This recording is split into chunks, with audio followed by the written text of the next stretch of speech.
All right, calling the meeting back to order. So we finished up with the delegations. We'll move on to the adoption of the regular council meeting minutes from March 6th. 16th, yeah. Second. Any questions on that? All in favor? Okay, that's approved. Thanks. Consent agenda. A mover and seconder from? Okay, all in favor? Okay, anyone want to pull anything out? Councillor Minions. I'm still just getting there, so I don't have the page yet, but I'm just curious on the Philburg budget. I'm thinking that comes, if do we need a seconder to pull that out? No. We're okay with that now? Yeah. Does the budget doesn't get approved by Comox Council in any way, but I'm wondering when they do come up with like a deficit in the year, because I noticed some of their expenses have gone up. Is that something they just kind of cover internally, or how does it work if like a partner like the Philburg has a deficit year? I'm not sure if that will be a known. Do you want to talk to that, Maureen? Their budget, I don't know. I have that effect on technology. Their budget is one that's conservative, and they're hoping that it won't be in a deficit position. And some of it's going to depend on the success of the festival. But they do have an investment fund that they can draw on if needs be. Thank you. Any further ones? Councillor McGowan. Thank you. Oh my gosh, the Lyme disease one. Whatever number that is. Three, please. Okay. I just see that it was put through last year, so Yeah. rather than go And about them this year. I was wondering if this one was going to be pulled out. I wanted to talk to Ms. Rusworm here. Does this fall under our proclamation policy? Because I wondered about yeah, because I know we've done it in the past, but this one does fall under the town of Comox one. Yes. Yeah. Okay. So, all right. So I guess we need a motion to, if we were to put it as a proclamation. move. Okay. Any questions on that? All in favor? All right. So we'll have that as a proclamation. And Jonathan, if I forget to call your name on something, just say something, because I'm kind of looking around here and then at the last minute I realized you were there, so I'm sorry. Okay, so any other further things on the consent agenda? All right, thank you. So we'll move on to unfinished business, the strategic planning and action items report for receipt. Second. Okay, we had a mover and seconder. Any questions on that? Councillor Swift.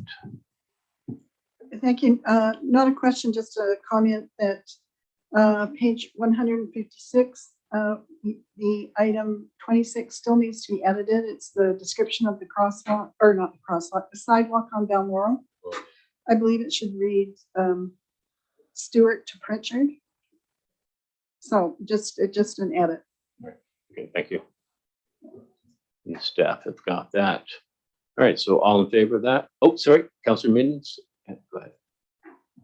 Yeah, I just wanted to mention again, I'm hoping to have some kind of discussion on emergency services and shelter services at some future meeting during ABICC that we were at. They did a pretty long conversation on kind of legislative changes to the Emergency Act, and it's really going to be coming down to municipalities to have plans ready to go. And so just having that kind of base conversation, even if things are changing and in lull, I think would be good to have sometime in the spring as summer kind of creeps up on us. So just follow up if we might be able to get kind of a baseline of what our services look like for emergency planning and in the region, it sounds like.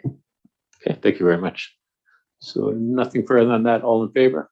That was a question, or I guess a comment if it can be.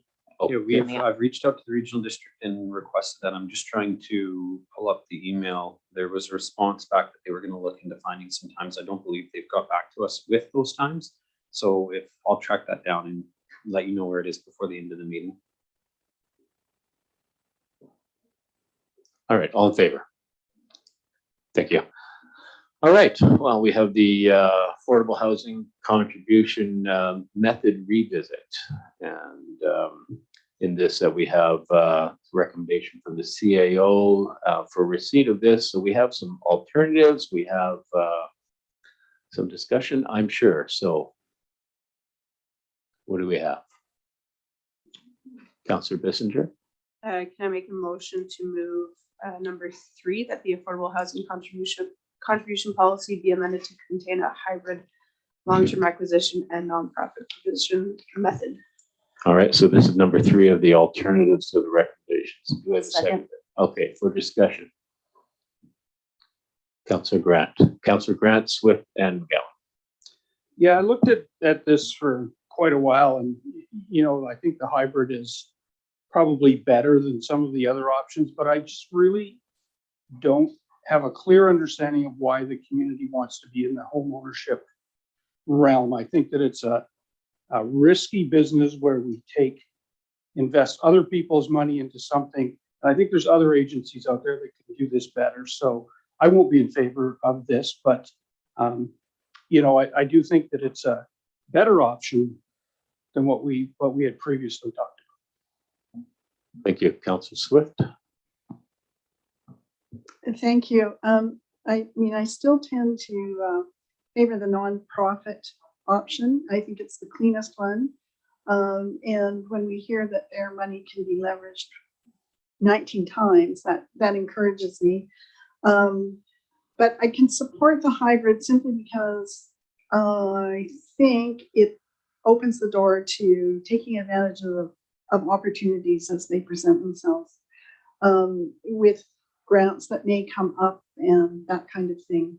So I'd be willing to support the hybrid with the understanding that our first preference would be to deal with the nonprofits rather than acquire real estate ourselves. But I think one of the issues for me in all of this discussion is, how are we going to know if we've been successful? We don't have any real measures in place to know how many units and how soon and that kind of thing, that we're going to feel like we've really made a difference to affordable housing in the community. So it's not been part of our strategic planning, and it just concerns me that we go to a lot of trouble, and are we making a difference? So that's my concern. Okay, thank you. And Councillor McGowan. Thanks. Yeah, I was just going to say that the hybrid model, like I can see everybody's concerns and fears, but we're entering a different time than what worked in the past. But the hybrid model seems like we can take the best of both worlds and give us a chance to cover as many bases as possible, using the leverage for 19 extra dollars to the one when we can, and other grants and whatever we can possibly do. To your question of when we will know when it's successful, I would think 2 of the main things would be when affordability for houses and rent goes to a manageable level, and when the vacancy rate goes to a more regular level, and people aren't desperately looking for housing. But I would love to see something in place where you can tangibly see this is where we were, this is where we are, and this is where we're going. Thanks. Thank you. Any other questions? Councillor Minions.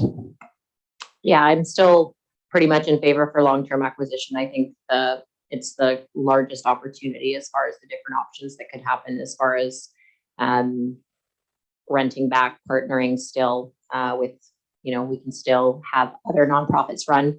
However, I will vote for the hybrid method because I think hearing everyone's opinions, it seems to be the one that would be the most palpable for us to kind of move forward on with the strategic plan. But I'm hoping that it doesn't create a lot of ambiguity and questions where we're not sure what it actually means, which is why I would still vote for the long-term acquisition. But I will vote in favor of the hybrid model because I think it's somewhat coming to some middle ground where we can do a strategic plan around this model that we've come up with. So. Okay, thanks. Any other further questions? Councillor Kerr, sorry, go ahead. Yeah, similar comments. I think we see around the table there's a bit of a difference of opinion, and some of us are more supportive, like I am, in the long-term acquisition model, and others favor the nonprofit version. So I think the hybrid option just allows everyone to be a little bit more comfortable, and I would favor that at this point. So yeah, so the hybrid option I would be supporting. Great, thank you. And for myself, I just appreciate everybody having a lot of discussion about this, at the council table, amongst yourselves. And because of that, I think we came out with a method that I think we can all live with. For myself, I do like the, Coalition to End Homelessness, to take care of it all, Habitat for Humanity, but it doesn't seem like we're going to go that way. The hybrid model, I can live with that as well. So I too will be voting for that. So we have that motion. We had a lot of discussion on that. So thank you all, and to the CAO and staff for really helping us understand this, because it has been a complex issue, and I'm sure there's still going to be questions as we go through. So having no further comments that I see, all in favor? And opposed? One opposed. So that's carried. Thank you. All right, and so there's nothing further on that. I'm just going to find my place.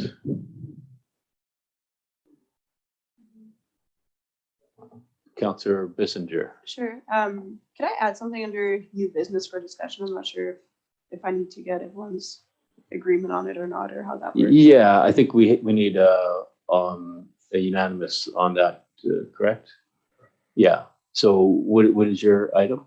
Can I go ahead now, or you want to do it after? No, I think let's go ahead with that, because it might tie in with Sure. what we were talking about. So just over the past week or so, I've done a lot of discussions with different developers, and even just like what we've seen at work in terms of the shift when it comes to construction costs, and just I guess shortages in labor overall. I just want, I understand we voted on 2.5%. I'm not saying that I want to change those numbers, but I do kind of, I feel like we maybe haven't consulted the actual industry enough, or maybe at all.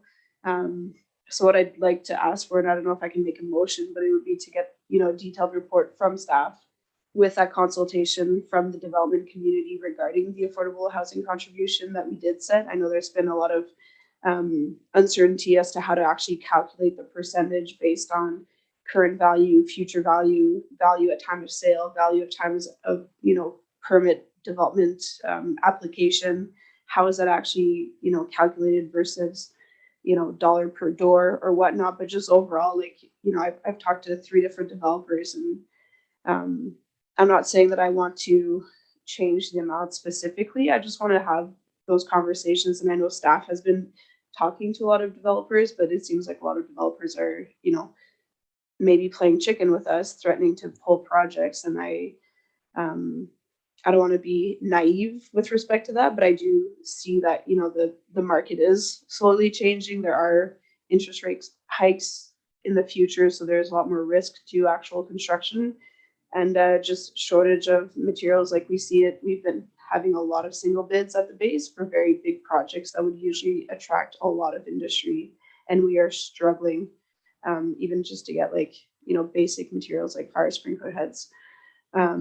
So, just a conversation, maybe a report from staff or something, just to kind of go over it, because I wouldn't want to see a lot of these projects get pulled from our community, because I think a lot of them have great merits, and I wouldn't want to see, single family homes go in where we could actually have higher density, and having developers willing to work with us on it. So maybe to the CAO, I'm not sure. That's a long motion. I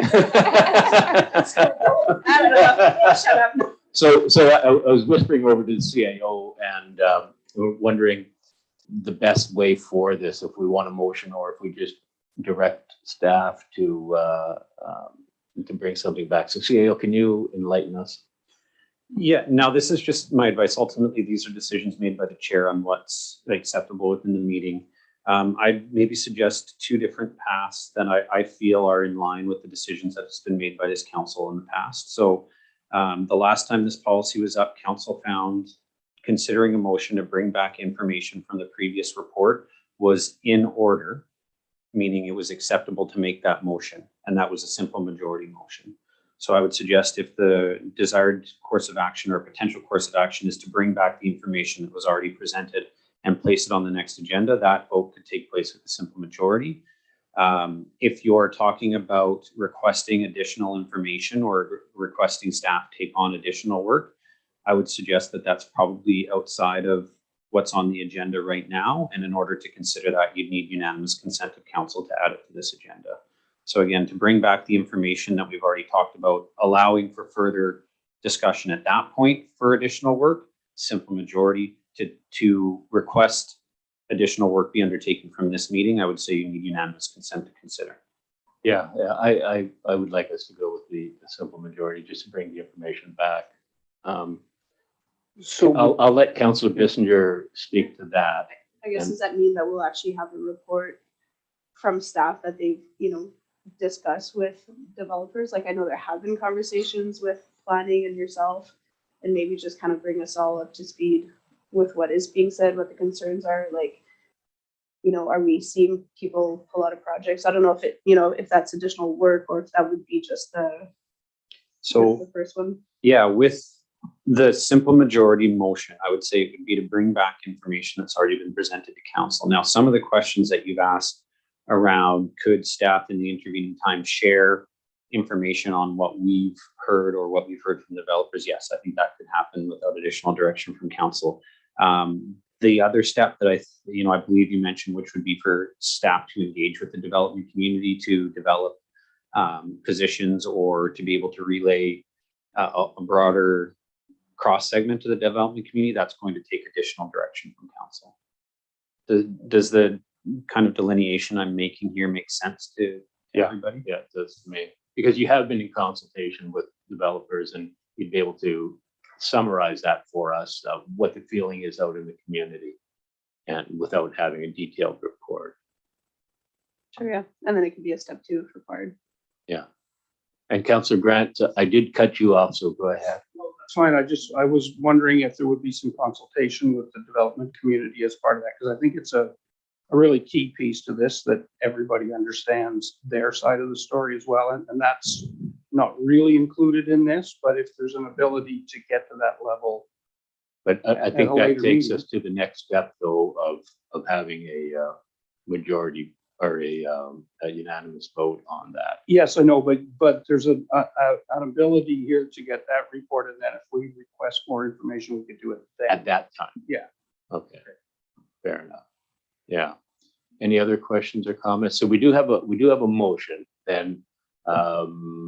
So I would suggest a motion that can be considered as in order in this meeting would be that we bring back the previous information on affordable housing contribution rates. With, can I make an amendment to that then? With a summary of discussions that you've had with developers thus far?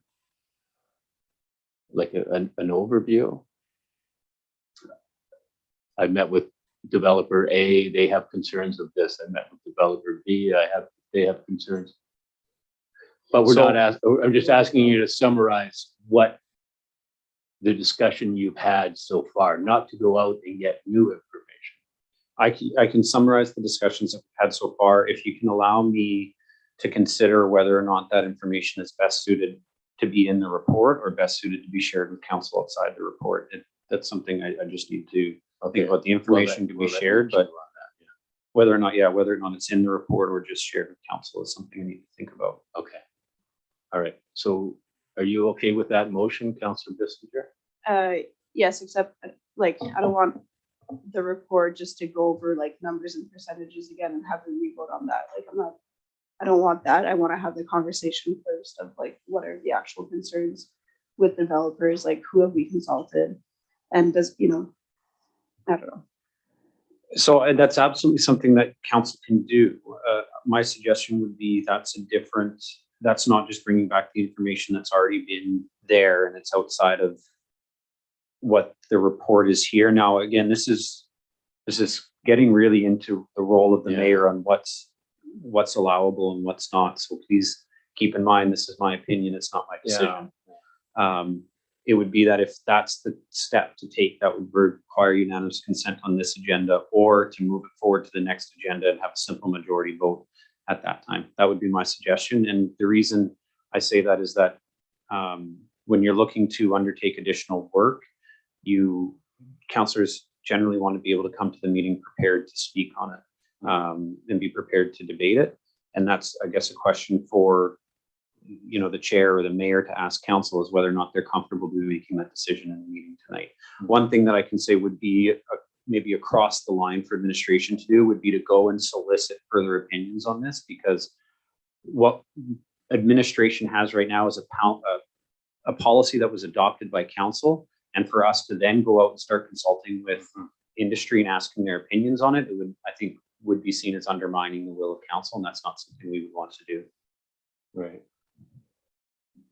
I like the idea that we do bring this back. To be honest, I don't know if we'll get unanimous consent if we go a little deeper, and so that would just shut it down right now. I think I would rather err on the side of caution and go with the simple majority and get what we can, and then at the next meeting, perhaps vote to flush it out a little bit more. So that's what that was Councillor Kerr. Yeah, I mean, interesting discussion in fork in the road here for the conversation. I think, for me, I would want the discussion, if we're going to broaden it, to also include, underrepresented voices at the council table. So it's not surprising that if, a new fee is being imposed, that developers are going to bristle at that and say, they can't afford their project, or I'm going to pull the project, or we're going to pull the plans, or, we're going to convert them all to luxury condos. I mean, of course they're going to say that, right? But, are we also consulting with the single mom with 2 kids who's trying to hold down a job and can't afford the place she's living, or a young family that's been reno-evicted from their home? Like, we can't have such a one-sided consultation process with only deep-pocketed developers in our community who play a valuable role in creating housing. But there's a whole other conversation. So if we want to broaden it, then I'd want to broaden it and have the analysis, back to what Councillor Swift was saying, is what are our metrics? How many families and individuals in our community are we trying to help through this policy? What are our targets? And really broaden it. So if we want to open up that Pandora's box, fine. But we should be not just talking to the developer community, who are a small number of people, and then the 15,000 people that live in Comox, how many hundreds or thousands of people are struggling with affordability? That's who I really want to address and focus on their needs as well. Yeah, and very fair comments. So I think with that, this is starting to take a life of its own. So I would suggest that we vote on the simple majority to have the CIO bring something back. We can revisit what we did before, not go to the lengths that some are asking to go into the development community, go into the affordable housing community, because we're not going to get that. And then that takes away from the spirit of what we had voted on earlier. I think we're all just looking to get a little bit more clarity on the policy that we originally voted on. So, Councillor Grant. Well, with all due respect to Jonathan, I think he's mixing apples with oranges here, to be perfectly honest with you. You've got a group of people that you're asking to pay, and we're not saying not pay at all. We're not saying don't make contributions. But I think that we've gone into this a bit blind. I don't think that there's not many people sitting around this council table that actually understand the development business and what they do. And all we're asking is that you actually work off factual numbers, rather than something that you just pulled a number out of the sky and went, here's what we think. If you pull too big a number, you get nothing. And you're running that danger right now. And so I think what we're looking for is to get something that's actually fair and equitable, where the projects will go through and you actually will put some money in your coffers. If you over ask, you will put nothing in your coffers. Councillor Minions and then Swift. Yeah, I just want to echo what Councilor Kerr said. I don't think it's comparing apples to oranges. It's saying if we're going to do a thorough consultation, then let's talk to all thorough parties and just grabbing numbers out of the air. I'll make it quick. 'Cause it's not the conversation for tonight, but I understand we're not on the topic. No, I just no, wanted we're to not. say that- I'm just thinking Yeah, in that, yeah. It's not, I was gonna Yeah. not speak, but I just quickly before I Yeah. vote in a way. Talking to staff, that 2.5% policy should affect developer costs by approximately 1%. And I think if 3 or 4 developers are, this is my personal viewpoint on it, are unhappy with it, we're gonna wanna work in future with developers that look at what our priorities and goals are, and maybe those 3 or 4 developers, we don't know what in 10 years, what those developers look like. So, we're not gonna go consult with the developers that might be coming to the community and saying, we want to do this 1% change. So it's not throwing numbers necessarily from the sky. It's talking with staff and having a viewpoint on, we could have this discussion for years and not come up with the right number, but numbers were reviewed. So I would not be in support of bringing this back. Go with Councillor Swift, Grant, and then McGowan. Thank you. I found in the past that our staff is pretty good at pushing the envelope a little bit without going overboard. And so I was pleased with the original recommendation of, I think it was 1.6. And then the housing contribution of 4,000. As far as going into further consultation, we've got a bunch of information and reports that have already been done, the housing needs assessment and so on. So I think that information is out there, and we're just trying to find a way that's going to be palatable for people to move forward with their projects.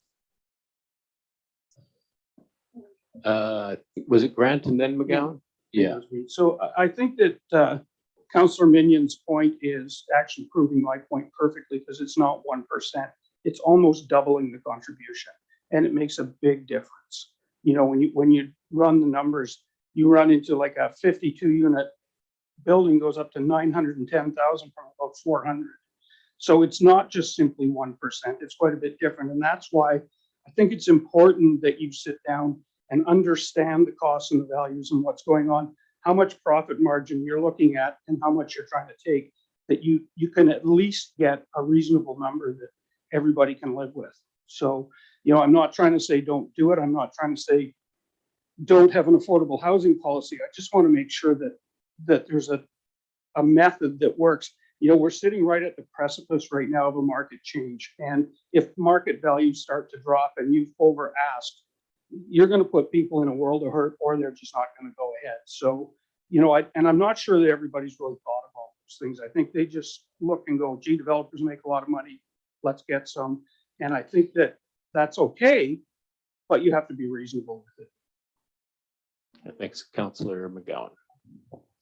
Yeah, thanks. I just wanted to make a point, because this is how my brain works, that you are correct. We don't know what it's like to be a developer. I certainly don't. But the developers also don't know what it's like to be on the edge of homelessness or underhoused in our particular community. So that speaks to me that yeah, bringing everybody to the table and consulting with everybody. We don't, if we're going to bring one side to the table, we got to bring both. It's equity, it's talking to people with lived experience, and it's doing the legwork. If we're gonna go down that road, let's go all the way down it. Okay, thank you. Any other questions on that? So we had a motion, and then we were looking at whether we're going to go with just bring a report back and similar to what we had before, basically a sober second thought, or a lot more in depth, and that would require unanimous. So I'm going to make the decision that we will have the motion that on the floor with just a simple majority of whether or not to bring the policy back to council, and we can discuss it further. And it seems like a lively debate, so it'll be something to look forward to next meeting. And then maybe what you do is, the groups who want to talk to developers, groups who want to talk to those in the Habitat for Humanity or Coalition to End Homelessness can bring their comments in, and then we can discuss it that way. So that's the motion. You have that? That will bring this back. So all in favor of bringing back the policy to have a further discussion on it with the information that you bring to the table. So all in favor of that.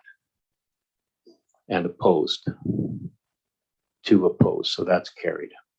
Councillor Kerr and Minions opposed. Thank you very much. And you know what? And these things are really good discussions that we're having, because we're going to find an answer to this the best that we can. I don't think there is an answer that any of us have for the homeless per se, the affordable housing, but we're going to do the best we can. And these kind of fulsome discussions are healthy to have. So thank you for that. And so that was under new business. So we'll carry on to the council policy CCL 006 council correspondence. So we have a recommendation that this be approved. Second. Any questions on that? Councillor McGowan, Minions. Yeah, just a quick question to staff. So it looks like if we want to continue under the same model where everything comes to council, regardless of there is an ask, we would be going for the recommendation. Or sorry, we would be going for the alternate recommendation, and the policy in front of us is really to streamline. We wouldn't receive those letters anymore at all. Is that correct? So it's a real change in the kind of process. No, the difference is whether or not they end up on the agenda. Council will still receive all the correspondence. There's very, very, very, very rare that council doesn't have correspondence passed through to you, and that's just generally if it's, really out there stuff that just doesn't pertain to anything. We sometimes we get some letters in that are just detached from any reality. So sometimes those don't get past you. But having said that, we still usually pass those through. So this is just what ends up on the agenda. Council will still get 99% of all correspondence that comes into you will still be passed to you. It's whether or not it ends up on the agenda. Okay, thank you. And just a quick note, I would vote to keep it the same, as I think it's really helpful to have that 2 touch point. And I think we haven't ever had more than 10 to 15 as a maximum. So I personally appreciate the 2 points that it comes across to us. Councillor McGowan. Yeah, I was kind of thinking like the same kind of lines as Council Minions, just in that, for the last 3 years or so, I've been telling people, if you want to get something through to mayor and council, write to mayor and council, it'll end up on the agenda and we can talk about it. So if there's how would we ensure that, if somebody wants things talked about, we do get just what we get, that we still are able to address everything we need to address. So if they're addressed to mayor and council, and we adopted this correspondence policy, would we still get it? It depends.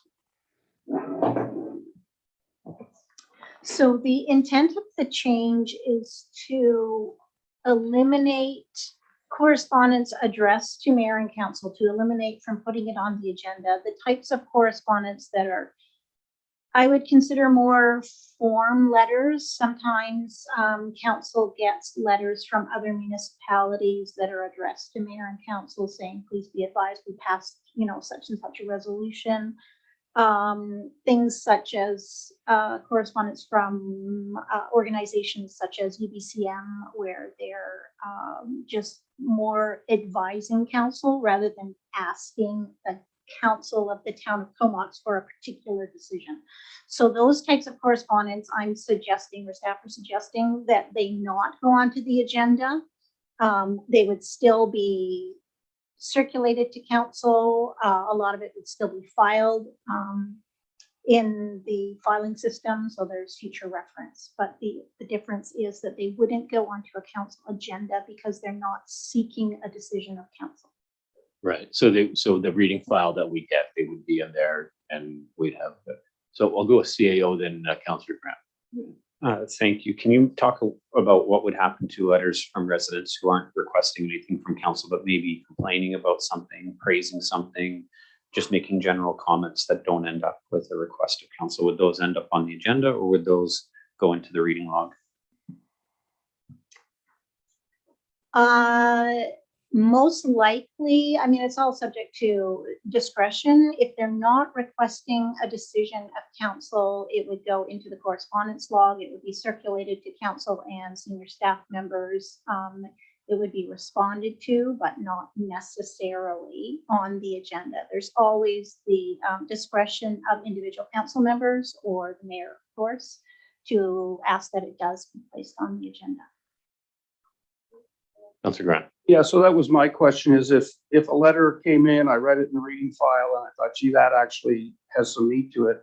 Could I bring that to the agenda? Could I have that put on? Like, I get exactly where you're going. We get a lot of the letters we don't really need, but there might be something that, I mean, the consensus, we don't want to miss anything. So if there was something there that really interested Councilor McGowan to bring, could she bring it up even though it's not on the agenda, or bring it to a future agenda? Yes, there is provision in the policy that by sending a message to the mayor, the CAO, the corporate officer, that can be placed on the agenda. So we wouldn't miss anything if we did it that way. It's just a matter of the style that we like. All right. Any other further questions or comments? Councillor McGowan? Yeah, I'm just, I have the word transparency going through my mind. Would they be available for others to see, or are they, because it is a public, like when they come onto the agenda, they're there for the public to see. So I know we get the reading files and that kind of thing, but in the realm of transparency, to avoid conspiracy, where do we stand there? I'd maybe liken this to, well, you know, the spam filter that you have on your email inboxes. And this is, anytime you set those rules, you either end up with, on one way, you're getting too many things through that you don't want to see. And on the other way, you risk, you know, blocking things out that can't. And then it goes into the quarantine, which would be our reading log, and you can release it from quarantine, which gets onto the agenda, right? It's a pretty good analogy. So it's really where council wants to set it. If council wants to have as much stuff as possible ending up on the agenda, we can do it that way. If you'd like to streamline things a little bit more, that's where the staff recommendation is. So, you know, make a decision that's comfortable for you, because ultimately it's your correspondence. I was just going to add that this is more formalizing what we're currently doing. And just formalizing it. So there is some correspondence that council does receive currently that is not put on the agenda. And I can provide a list, you know, just a sample list if it helps in the future. But this is more just formalizing. There's a little bit of discretion that is done currently, but it's more just formalizing what we currently do. I guess it puts a bit of an onus on us as council to make sure we read that reading list, that reading file. And, you know, instead of just assuming that'll be put on the agenda, you know, we'll make sure we look at that too. So, yeah, I like the change. Any other further questions or comments on this? So all in favor? Okay, and opposed? We have 2 opposed, McGowan and Minions, and that's carried. Thank you. All right. Now we'll move on to correspondence, and this is for information only. This is from Lisa Dennis at the Regional District about the finalizing the Economic Development Service conversion bylaw. So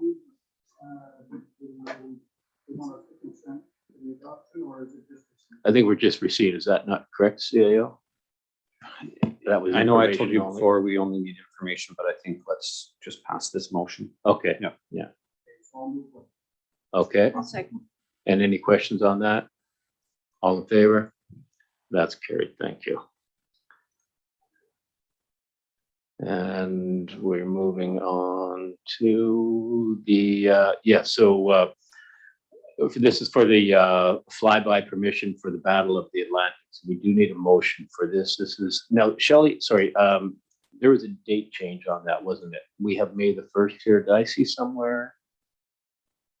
Correct. So it was noted that there is on May 1st that the Snowser Right, is going on. And so the Battle of the Atlantic, the association has changed the date from their gathering from May 1st to May 8th. May 8th, okay.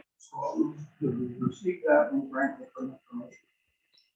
Okay, okay, second, okay, any questions or comments on that? All, Jonathan, that wasn't a question, was it? No, okay. No. All in favor? That's carried, thank you. And from Doug Hillian, the Strengthening Communities Service Grant Funding that the town of Comox provides support to the city of Courtney. Any questions or comments on that? All right, all in favor? That's carried, thank you.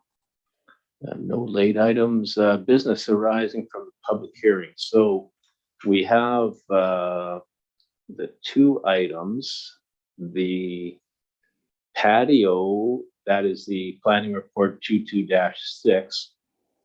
That is the one where we could give third reading and adoption for the patio. Is that correct, Mr. Plant? Advise the liquor control board that you were in favor of it, so to be comments made in with the staff recommendation, you just move that recommendation. Okay, am I looking? That's all one. Second. Yeah. Okay, so that was moved and second. So for discussion, Councilor Grant? Yeah, so the reason for moving this would be so they could continue the use of the patio. That they've got a temporary permit, and this would give them a permanent permit to use their lower section. And that's all it does. It doesn't grant the okay for anything else. That's all it would do. The other one can come up at a later date. Yeah, this is the extension or the making it legal of what the province gave them under the COVID. So, all right. So any other comments on that? All in favor? All in Mayor favor? Arnott, Yeah, sorry. should I be recusing myself at this point? Yeah, just go like that. Okay, Yeah. okay. I will sign off temporarily. Okay, well, you know what? Both items are going to be this, and then we'll be doing reports from members of council. So, I can just leave the room for a few minutes. How's that? yeah, just step out Okay. as long as we can't see you. So, okay, thanks, Jonathan. Yeah. Okay, so yeah, so he recused himself because he wasn't part of the public hearing there. So, all in favor? And that's carried. Thank you. So now we have the late item rezoning application RZ 21-6 for third reading. So can we move third reading on that? Is that okay? Yeah. Yeah, I'll we just move can't third. adopt. I'll move third reading of that. Okay, so moved and seconded. So any questions or comments on that? Seeing none, all in favor? That's carried. Thank you. And are you texting? Okay.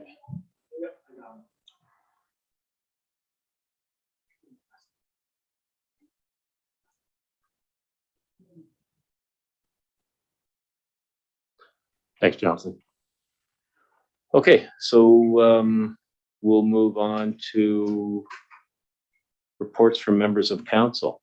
Let's see, who should we start We're down here. with? Jonathan, I'll let you go first. Sure, that sounds fair. Again, thanks for the technology working here, allowing me to participate by Zoom today. Attended a couple of planning meetings since our last meeting in preparation for May Community Resilience Month in the Comox Valley, and we're going to be holding the second annual community listening event on May 29th in Philbert Park. So stay tuned for more details about that. Lots of really cool events are going to be happening. around May as we in the month of May as we kind of emerge from COVID and all that's happening in the world, and talking about resilience as a community and as individuals. Had a meeting since our last council meeting of the Vancouver Island Regional Board, and as some of you may have noticed, there's currently a strike between one of the unions and of librarians and library workers and the VIR board. So those labor negotiations are ongoing, and I'm an optimist at heart. So hopefully they will be over and full library services will be restored soon. And I also attended a hospital board meeting as well. And that concludes my report. Great, thank you. And Councillor McGowan, then we'll go Swift and then Grant. Okay, since the last meeting on March 16th, I think it was, I've attended a Food Policy Council strategic planning meeting, a museum and archives meeting, hospital board meeting, building bridges through understanding the village workshop, which was really quite amazing, and highly recommend everybody take part in that if they can. And I attended ABICC, which was wonderful to be back. I'm not gonna lie, it was really great to be able to get together and actually talk about things and learn new best practices and see the new things at the trade show and all that kind of thing. And there a couple of things that I really enjoyed attending was the visual and visit to a site that is being deconstructed, as well as a really wonderful neighborhood food hub that had over 90 different organizations contributing and involved. It was really cool to see thousands and thousands of pounds of saved food. Thank you very much. Thank you, Councillor Swift. Okay. I attended the solid waste meeting in place of Councillor Bissinger. And I must say it was kind of interesting for me because I sat on that board last term, and so it was interesting to see how far they've come. Two of the things that highlighted for me were that the illegal dumping is down slightly, and they've been focusing on education and enforcement.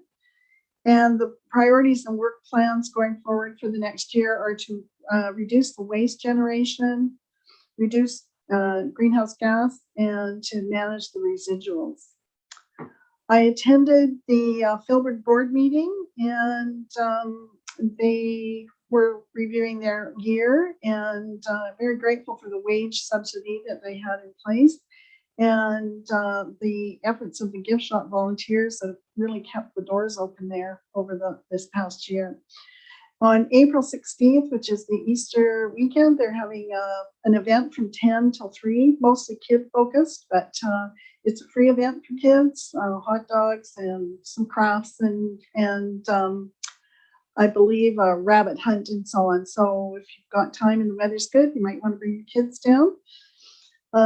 Attended the CVRD board meeting, and it was one of our quickest ones, but we passed budget for the year. And it looks like it's going to be about a 4.18% increase. And lastly, I attended via Zoom a Creating Healthy Public Policy workshop, which was a really interesting workshop, and it was focusing on the idea of regional social planning services. And we've contemplated that idea at the regional district level because we're concerned about all these social planning issues that keep coming to our table, and we don't really have a service that they fit under.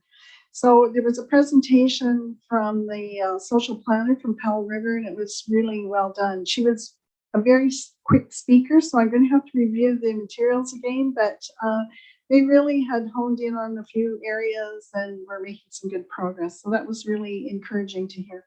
And that's my report. Thanks, Councillor Minions. Jumping around. Oh yeah, keeping you guys, keeping you on your toes. Yeah.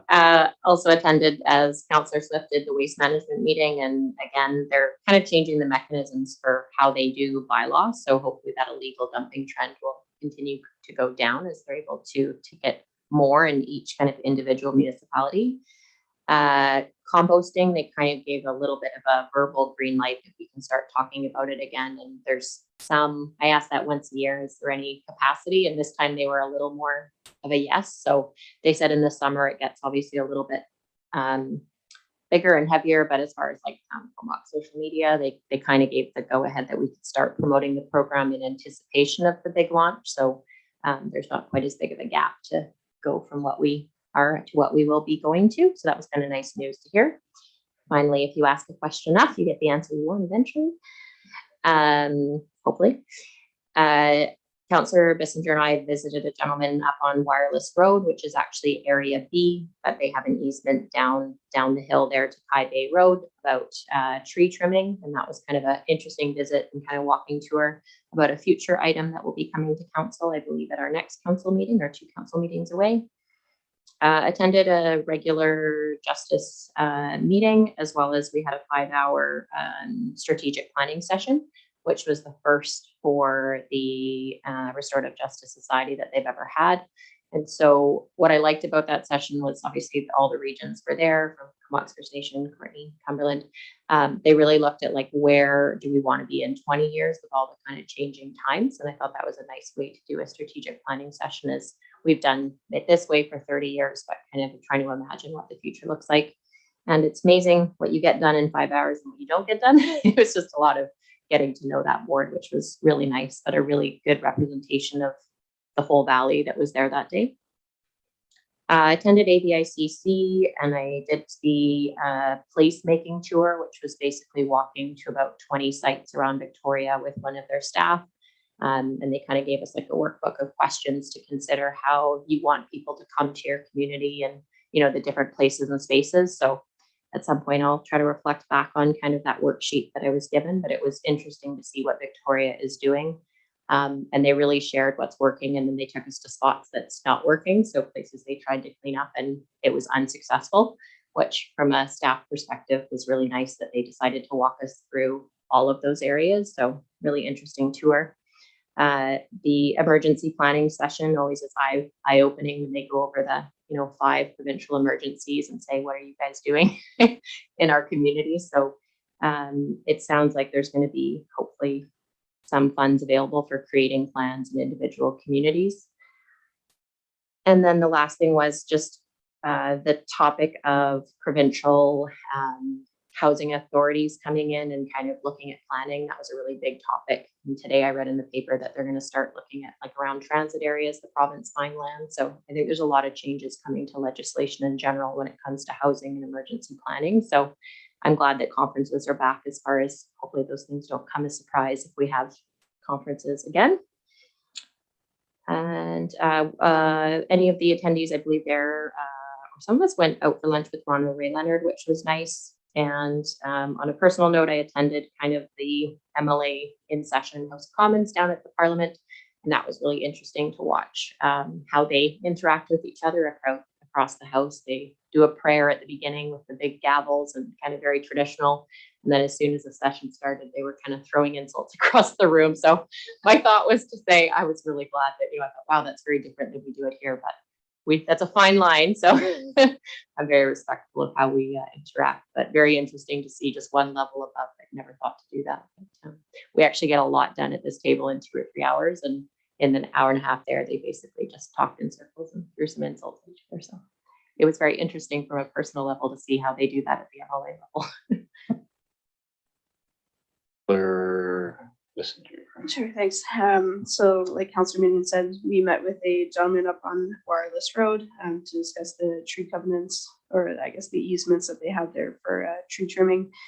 Definitely talked to a lot of developers, a lot of different people in the community about construction costs, a couple of consultants that we have at work. And then also through Construction Association attended a webinar on low carbon concrete. So basically concrete production basically contributes 10% of the world's greenhouse gas emissions, which is huge, especially when there's wars and there's reconstruction happening after the fact. But just looking at different opportunities to reduce, there's different types of like cement that actually are better for the environment. So I was going to have a chat with the two concrete plants that we have in Cumberland, just to see sort of if they're using that or if we could or whatnot. And that's it. Councillor Grant.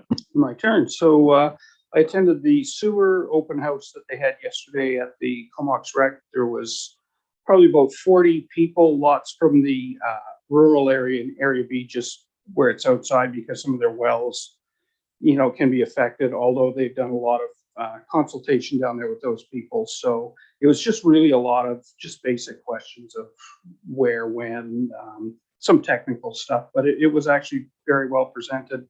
I thought 40 people was actually a lot to show up to something like that, so it was pretty well attended. I also attended the regional district meeting with Councillor Swift, and I attended AVICC. I went to the placemaking. Some interesting things. They had an outdoor ping pong table on the street, to which our guy said nobody uses it, but because I know you like it. He said it's also not a really great location. This was one of the misses that they had, right? So, but so it could be a location issue, but and parklets were a big deal, to which I thought, hey, we're well ahead on that.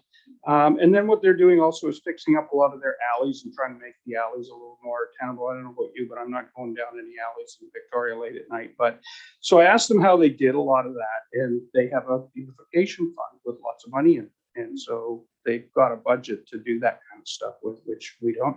And I also attended an affordable housing seminar. Interesting. They said 57% of the people in cities are living in basement suites and secondary suites. So that's how they're getting around a lot of the affordability issues.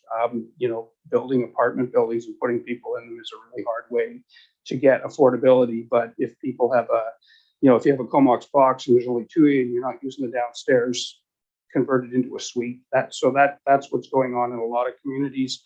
The question came up about, like many communities on the island have built thousands and thousands of apartment units over the last 5 years, and yet our vacancy rates aren't changing, and our rents aren't coming down. So why is that happening? And the lady said, well, there's a mass exodus coming out of the bigger cities, and they're all coming to the smaller communities. So, you know, just building more apartments doesn't seem to be the method that's making a difference here. So, you know, it was just, you know, I think what the message there was, you really have to consider what your goal is and how you're going to approach it, because just building more doesn't seem to be making that work. So that's what I did there. And what else was there? And I think that's about it. Good, thank you. For myself, I've been doing ongoing radio interviews with 98.9 The Jet once a week, once every other week, and we just talk about what's been happening at council. So it's been going quite well. Did a Destair meeting, and then they had their AGM. I presented one of the long-term volunteers, Mike Corkish, with a letter and a little gift from mayor and council for his contribution to the Destair. So he's done a great job. Attended the Flare Flight. That's hard when you got a retainer in your mouth. A Flare Flight ribbon cutting, and that was so that was at the airport, and that was the inaugural flight of the Flare, and and so anyway, $49 you can get to Edmonton or Calgary. It's a pretty good deal, yeah. That's holding on to the wing. If you want inside, it's a little bit more. No, it's actually good. It was pretty full. Brand new planes that they're using, and this is Flare is its own company. It's not a subsidiary of WestJet or Air Canada. So myself and Bill England just cut the ribbon. Although it was funny because we were in the secure area, we didn't have scissors, so we had to undo the bow on the ribbon. That was a little harder. Yeah, and then I attended the BC Electoral Boundaries Commission meeting, where we spoke about the need to become one valley under the electoral system. And I have to thank Area A Director Daniel Arbor for really taking the reins on this and bringing people together, and made himself did a really good presentation. And so we just all kind of went in with that, so it was good, and we'll see what happens on that. And with Councillor Grant, yeah, yesterday was the sewage opening at the rec center that I attended, so lots of talk about poop, as the website said, so it was very informative. I have nothing further, and Jonathan, we all hope that things are going well as can be with you and your family, and nothing further. We'll have a motion to adjourn. All in favor? Okay, carried. Thank you. Take care, Jonathan.